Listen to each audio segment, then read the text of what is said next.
దేవునికి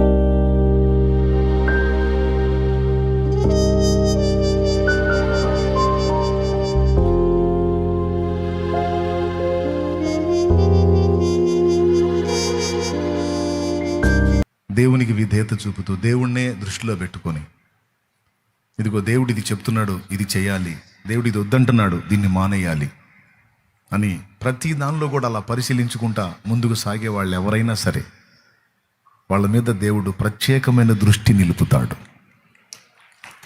ప్రపంచంలో ఉన్న మనుషులందరినీ దేవుడు గమనిస్తాడు, కానీ కొంతమంది మీద ఆయన ప్రత్యేకంగా దృష్టి నిలుపుతాడని బైబిల్లో ఉంది. ఆ దృష్టి నిలిపేటువంటి ఆ కొంతమందిలో నువ్వు ఉంటావు. ప్రత్యేక దృష్టి నిలిపాడు అంటే ప్రత్యేకంగానే ఆ వ్యక్తిని డీల్ చేస్తాడని అర్థం. ఇశ్రాయేల్లో చాలామంది వ్యక్తులు ఉన్నారు, కానీ దావీదు మీద స్పెషల్గా దృష్టి నిలిపాడు. ఆ యెషయి అనేవాడికి, అంటే దావీదు తండ్రికి 8 కుమారులను రాస్తుంది. సరే 7 అనుకుందాం.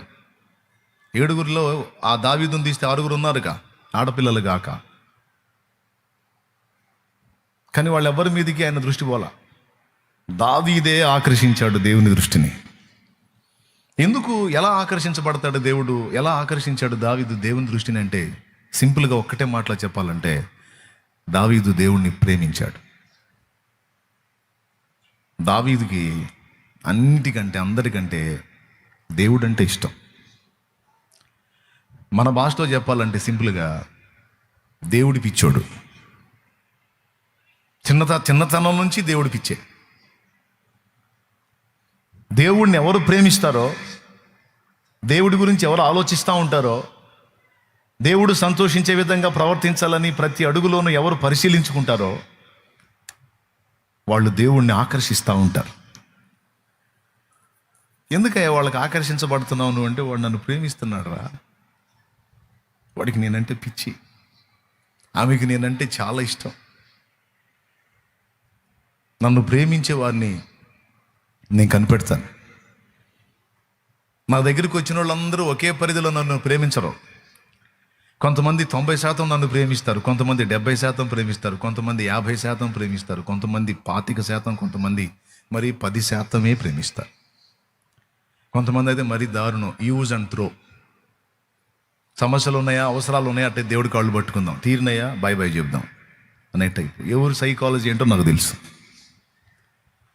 కాబట్టి ఎక్కువగా నన్ను ప్రేమించే వాళ్ళు నన్ను ఆకర్షిస్తారు. దానియేలు అంటే దేవుడికి ఇష్టం. ఎందుకు దానియేలు అంటే దేవుడికి ఇష్టం అంటే దానియేలుకు దేవుడు అంటే ఇష్టం. ఏబంటే దేవుడికి ఇష్టం. ఎందుకు ఏబంటే దేవుడికి ఇష్టం అంటే ఏబుకు దేవుడు అంటే పిచ్చి. సమస్తం ఈటుపుచ్చినా సరే ఒక మాట మాట్లాడాల. తిట్టమని చెప్పిన వాళ్ళని తిట్టు పంపించాడు. అన్ని మేళ్ళు అనుభవించాను, ఒక కీడు అనుభవించతగదా కానీ ఆయనకే స్తోత్రం అన్నాడు. ఎందుకు ఈ భక్తులంటే ఆయనకి ఇష్టం? యోసేపు అంటే ఎందుకు దేవునికి ఇష్టం అంటే యోసేపుకు దేవుడు అంటే ఇష్టం. ఇప్పుడు మీలో కొంతమంది అంటే దేవుడికి ఇష్టం. ఎందుకు మీరంటే దేవునికి ఇష్టం అంటే ఆయనంటే మీకు ఇష్టం కాబట్టి. మీకు ఆయన ప్రపంచం. ఎవడు కూర్చున్నా, ఏళ్ళు లేచినా, ఒక రోజు పొద్దు పొడిచి తెల్లారిందంటే ఇక మైండ్ అంతా ఆయన గురించి ఆలోచన. నైట్ పడక మీదకి వెళ్ళి పండుకొని కూడా ఆయన గురించి ఆలోచించే వాళ్ళు ఉన్నారు.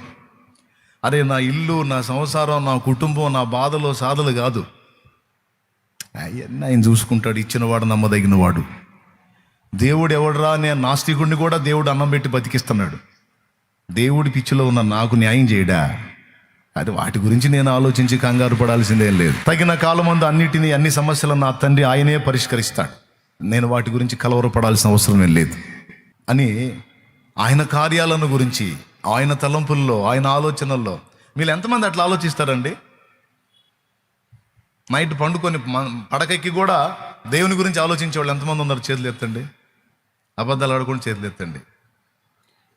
చేతులు అటు కదిలించండి. బా నిజమా? నిజమేనా? 100% నిజమా? నేను ఒప్పుకుంటా. ఎందుకంటే మీకు ఇష్టం నాకు తెలుసు. నేను కాసేపు రాత్రి వాక్యం చెప్పి ఆ 3ంటికి వెళ్ళి అడ్డం పడ్డా.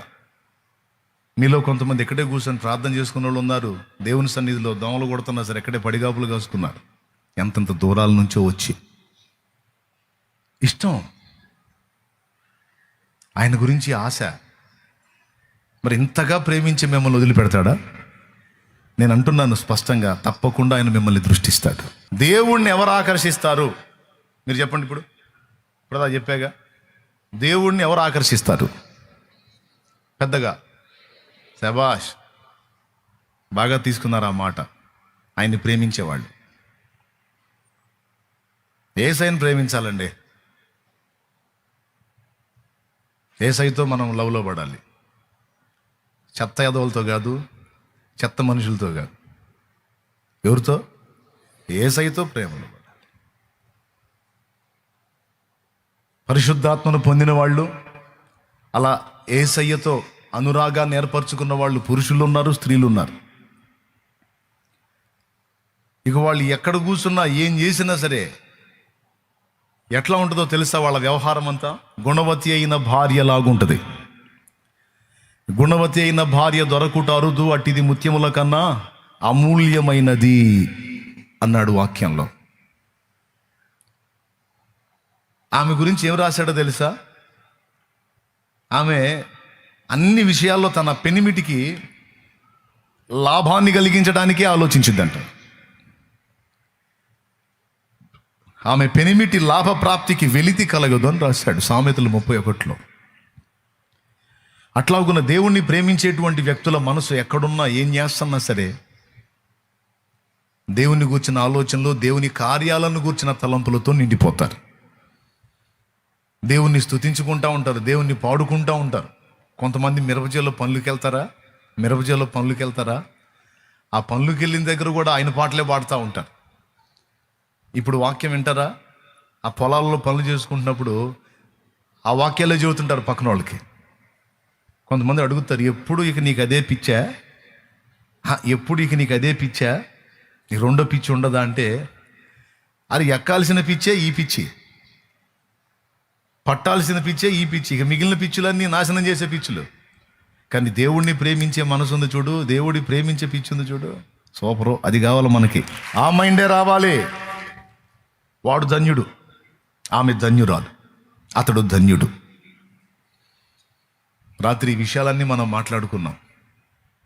మళ్ళీ ఒకసారి ఎందుకు గుర్తు చేశానంటే మ్యాటర్ సీరియస్ కాబట్టి చెప్పా. ఏముంది ఇందులో పెద్ద మరం ఏముందంటే నేను మరం అని చెప్పాను. అయింది సింపుల్. దేవుని ప్రేమించి అంటున్నాను, దేవుని ప్రపంచంలోకి వెళ్ళిపో అంటున్నాను. ఇంకా ఎవరు ఆకర్షిస్తారు తెలుసా దేవుణ్ణి ప్రేమించేవాళ్ళు? రెండోది దేవుణ్ణి ఆరాధించేవాళ్ళు, ఆరాధకులు. ఆరాధకులు అంటే భలే ఇష్టం ఆయనకి. మీరు గమనించి చూడండి, ప్రపంచ ప్రఖ్యాతిగాంచిన సేవకుల్లో కానీ, మన ఆంధ్రప్రదేశ్లో వాడబడ్డ సేవకులు కానీ మీరు గమనించండి వాళ్ళ చరిత్ర. ఆఖరికి భక్త సింగ్ గారితో సహా, భక్త సింగ్ గారు కానీ, డిజిఎస్ దినకరన్ గారు కానీ ఒక అద్భుతమైనటువంటి రీతిలో అనేక ఆత్మల్ని ప్రభావితం చేసి అనేక మందిని రక్షణలో నడిపించినటువంటి భక్తులు. దేవదాస్ అయ్య గారు కానీ, ముంగమూరి దేవదాసు గారు, అలాగే ప్రభునందు మరి ఆగస్టు 8న నిధినిచ్చినటువంటి దైవజనులు ఏసన్న గారు కానీ, ఇంకా కొంతమంది దైవజనులు. దేవుడు వాడుకున్న ప్రతి పాత్ర కూడా రెండు వాళ్ళలో నేను గుర్తించాను. వారు నంబర్ 1 దేవుణ్ణి అమితంగా ప్రేమించారు, నంబర్ 2 వాళ్ళు దేవుణ్ణి ఆరాధించారు. కమ్మగా పాడి పొగిడి స్తుతించారు. బైబిల్లో కూడా చూడండి, చాలామంది వ్యక్తులు భక్తులు ఉన్నారు కానీ ఎవరి కుమారుడు అనిపించుకోవడానికి దేవుడు ఇష్టపడలా. కానీ దావీదు కుమారుడా నన్ను దాటిపోకయ్యా, నజరేతువాడా నన్ను విడిచిపోకయ్యా. దావీదు కుమారుడా యేసు నన్ను కరుణించంటే యేసు ప్రభు కోప్పడ్లా. నేను సృష్టికర్తనే, నేను దావీదు కుమారుడిని నీ బొందా దావీదు అంటున్నావు. దావీదు ఒక మనిషి, నేను దేవుడిని అల్లా. దావీదు కుమారుడా యేసు అంటే ఓకే అని పలికాడు. దావీదు కుమారుడు అనిపించుకోవటానికి ఆయన ఇష్టపడ్డాడు. ఎంత ఆధిక్యత కొట్టేశాడండి దావీదు, మామూలుడు కాదు. ఇంతగా దేవుడు ఎందుకు అతన్ని కనపరిచాడో తెలుసా? దావీదు ఆరాధకుడు, దేవుని ఆరాధకుడు. ఒక్కసారి తేడా పడ్డాడు గట్టిగా, బతుకాలం కుమిలిపోయాడు. దేవుడు అంటే ప్రాణం. ఇక దేవుని సంబంధమైన కార్యాలంటే ఇక ఒళ్ళుపై తెలియకుండా అయిపోతాడు. దావీదు లైఫ్ని బాగా అబ్జర్వ్ చేయండి, కీర్తనలు చూడండి. ఆయనకి నవ్వు వస్తే పాట రాసుకుంటాడు, ఏడుపు వస్తే పాట రాసుకుంటాడు. పొరపాటు జరిగితే క్షమాపణ కూడా పాటలోనే అడుగుతాడు. 51వ కీర్తన.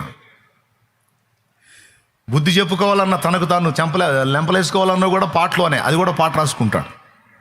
నా ప్రాణమా యెహోవాను సన్నుతించుమని 103వ కీర్తన చూస్తే అందులో తన ప్రాణానికి తానే బుద్ధి చెప్పుకుంటాడు. ఏదన్నా రాని పాట కూడా రాయటం, అందులో దేవుడిని మహింపరచుకోవటం. ఇలాగున దేవుని ఆరాధకుల విషయంలో కూడా దేవుడు ఆకర్షితుడవుతాడు. అందుకే నేను మీకు చెప్తున్నాను, దేవుణ్ణి ప్రేమించండి, దేవుణ్ణి ఆరాధించే ఆరాధకులు గండి. కొంతమంది మనుషులను ఆరాధిస్తూ ఉంటారు. వీడు చెబుతాడు, అమ్మాయి నువ్వంటే నా ప్రాణం, నీకోసం ఏమైనా చేస్తాను, నువ్వు లేకపోతే నేను బతకలేను అంటుంటాడు. కొంతమంది మెసేజ్లు పెడతారు, నేను నిన్ను ప్రేమిస్తున్నా, నువ్వు లేకపోతే అసలు బతకలేను, తోటకూర కట్ట అని పెడతా ఉంటారు. అన్నీ బుస్సే. అది కాదు, మనుషులను ఆరాధించడం కాదు. దేవునితో అనుసంధానం కావాలి, దేవుని ప్రేమించాలి, దేవునికి కనెక్ట్ అవ్వాలి, దేవుణ్ణి వర్షిప్ చేయాలి, దేవుని ఆరాధించాలి. భక్తుల్ని నేను ఎందుకు ఇష్టపడ్డానంటే, ఇందాక నేను చెప్పిన పేర్లన్నింటిలో ఉన్న భక్తుల్ని ఎందుకు నేను ఇష్టపడ్డానంటే, వాళ్ళు దేవుణ్ణి ప్రేమించారు, నాకంటే బాగా దేవుణ్ణి ఆరాధించారు. నా ఆరాటం ఏంటంటే వాళ్ళలో కొంతైనా నేను కూడా దేవుణ్ణి ఆరాధించాలని. నీలో కొంతమంది అనుకోవచ్చు, నేను ఒక ఆరాధన పిచ్చోడు అనుకోవాలి, నాకు అదే కావాలి. పిచ్చోడు అనుకోండి, పర్వాలేదు, కానీ నేను దేవుణ్ణి ఆరాధించాలి. ఎందుకంటే నా ఆరాధనకు అర్హుడు. నేనన్నా అప్పుడప్పుడు ఆయన మర్చిపోతాను, అప్పుడప్పుడు ఆయన పక్కన పెట్టి ఏదన్నా వేరే ధ్యాసలోకి వెళ్తానేమో, కానీ ఎనీ టైం నన్ను మర్చిపోకుండా, నిరంతరం రాత్రి పగలు తేడా లేకుండా నా వైపు చూస్తున్నాడు, నన్ను గమనిస్తున్నాడు, నన్ను ప్రేమిస్తున్నాడు ఆయన. కాబట్టి నా ఆరాధనకు యోగ్యుడు ఆయన. నన్నే కాదు, నిన్ను కూడా గమనిస్తానే ఉంటాడు ఆయన. ఎంతమంది ఒప్పుకుంటారు? రాత్రి పగళ్ళు నీ వైపు చూస్తాడు ఆయన, ఎంతమందికి తెలుసు? అవును, అది కూడా ఒక పాటలో రాసుకున్నా, దేవుని ఆత్మ ప్రేరణలో. నా ఊపిరైంది నీ శ్వాసని, నిత్యము నీకెప్పుడు నా ధ్యాసని. ఏంది సార్ ఎప్పుడు నీకు నా పిచ్చేంది? ఎక్కడెక్కడోళ్ళు నీకోసం పిచ్చిగా తప్పిస్తుంటే నువ్వేంది నాకెళ్ళి పిచ్చిగా వెంటబడతావేంటి? అది నా ఫీలింగ్. మరి మీకు అంటే నన్ను ఒక్కడనే స్పెషల్ కాదు, ఆయన్ని ప్రేమించే నిన్ను కూడా అంతే చూస్తుంటాడు ఆయన. చాలేమన్నా నువ్వు అప్పులు పోయే సంగతి చెప్పకుండా, బాధలు తగ్గే సమస్యలు తీరే మార్గం చెప్పకుండా, నువ్వు ఇబ్బందులు పోయే పరిస్థితులు, రోగాలు తగ్గే వ్యవహారం చెప్పకుండా ఏందో చెబుతున్నావు ఏంది అన్నట్టు పెట్టారు కొంతమంది మొఖాలు. అరే వాటన్నిటిలోంచి బయటపడే మార్గం ఏంటంటే, వాటన్నిటి నుంచి విడుదల పొంది దేవునిలో మనశ్శాంతిని, ఆదరణను పొందే మార్గం ఏంటంటే దేవుని ప్రేమించటమే, దేవుని ఆరాధించటమే. సంఖ్యలన్నీ దిగిపోతాయి. నీ ప్రాణమిచ్చింది నా కొరకని, నీలాంటి ప్రేమికుడు ఇలా లేడని. మంచి కొడుకైతే ఆ కొడుకు ఏదన్నా డేంజర్ వస్తే తల్లిదండ్రి వాడి కోసం ఏమైనా చేయడానికి ఇష్టపడతారు. చెడిపోయిన కొడుకు అనుకో, ఎన్నడు చేస్తాడు వీడు, మంచి వాళ్ళు చేస్తున్నారు, వీడు చావట్లా అంటారు తల్లిదండ్రే. చెడిపోయిన వాళ్ళు అయితే మనం ఏమంత మంచి వాళ్ళం అని ప్రాణం పెట్టాడు మన కోసం. మనం చెడ్డవారమని తెలిసి కూడా మన కోసం ప్రాణం పెట్టాడంటే అలాంటి ప్రేమికుడు ఎవరున్నారు? ఇలా దేవుని ధ్యాసలో, దేవుని ప్రపంచంలో ఉండే వాళ్ళ విషయంలో ఎంత కేర్ఫుల్గా ఉంటాడంటే వాళ్ళకి అవసరమైనవన్నీ ముందుగానే రెడీ చేసి పెడతాడు. ఇంకా చెప్పాలంటే చిన్న కోరిక దగ్గర నుంచి పెద్ద కోరిక వరకు ప్రతిదీ, ఆఖరికి తినాలనుకున్న పదార్థంతో సహా పరిశీలించి అది నీకు అందుబాటులోకి వచ్చేటట్టు చేస్తా. ఏదో పెద్ద సమస్యలు తీసేయటం, చిన్న విషయాలు వదిలేయటం కాదు. ప్రతిదీ, ఆఖరికి నువ్వు ఏదైనా పదార్థం తినాలనిపించినా కూడా అది నీకు వచ్చేటట్టు చేస్తాడు. మామిడికాయల సీజన్లో కొంచెం మామిడికాయలు అంటే మనకి ఇష్టంలే. అప్పుడు సేవకు వచ్చిన తొలి తిన్నాళ్ళు డబ్బులు లేవు. 10 రూపాయలు ఉంటే 2 రోజులు పచ్చడికి వచ్చిద్దిరా అన్నట్టుంది పరిస్థితి. ఆ నూకలో ఆ రేషన్ బియ్యం ఏదో వండుకుంటాం. మనం పచ్చడి తయారు చేసుకోకపోతే కొట్లో పచ్చడి ఒక 5 రూపాయలు పెడితే పచ్చడి వచ్చింది, నడుస్తుంది. అట్లా 10 రూపాయలు ఉంటే 2 రోజులు పచ్చడి వచ్చిద్దిరా, ఇబ్బంది లేకుండా గడిచిద్ది అన్న పొజిషన్లో ఉంది. అప్పుడే పళ్ళు రసాలు మామిడికాయలు దిగున్నాయి మార్కెట్లో. సైకిల్ మీద పోతా ఉన్నా, కనపడుతున్నాయి, ఏమరా అన్నట్టు. డబ్బులేమో 10 రూపాయలే ఉన్నాయి జేబులో. అయినా సరే అంత మనసులోనే కాయలు చూస్తే అద్భుతంగా ఉన్నాయి, కొనటానికి మనసు రావట్లా. 10 రూపాయలు ఇస్తే ఇంకా అయిపోయింది, 2 రోజులు మళ్ళీ ఇబ్బంది అన్నట్టుంది పరిస్థితి.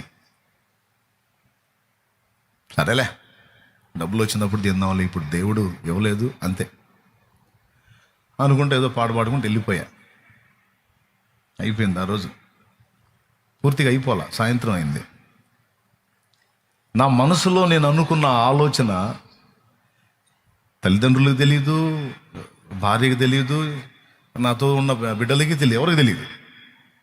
ఈ లోపల నేను ఆ పండుగలు చూసి ఆశించింది ఆయన చూశాడు.